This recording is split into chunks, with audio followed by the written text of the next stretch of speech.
So you also ran the fashion show Yes. at Gloucester Catholic? I forget what year that started, but they never made much money on the fashion show because they always had it in the gym at Gloucester Catholic, and it was not very impressive. So one year I volunteered to run the fashion show, and I moved it to Orletto's. Orletto's had just bought the place on Clements on Almanesson Road. So the people in Gloucester were not very happy that I was moving the fashion show out of Gloucester to Almanesson. So I kind of ignored that, and then I asked for volunteers.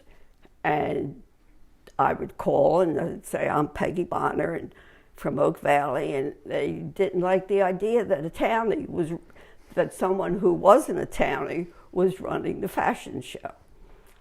So as it turned out, we made like 4 times more at that fashion show than we had that they had made on previous fashion shows.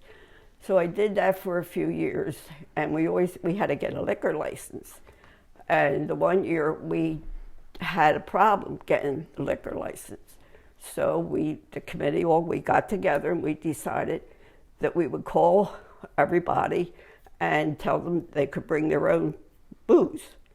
And that worked out fine. So it was like 2 days before the fashion show, and Father Rock, who was involved in it, called and he said, I got your liquor license. And I said, well, I don't want it now. And he said, well, I said, we know we're all set up. We have everything worked out.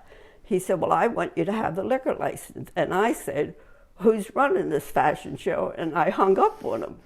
And I kind of figured I was going to get struck down by lightning. And then the next day I got a big bouquet of flowers from him. So. How many years did you do that? I did that maybe 5 or 6 years. But that was fun too.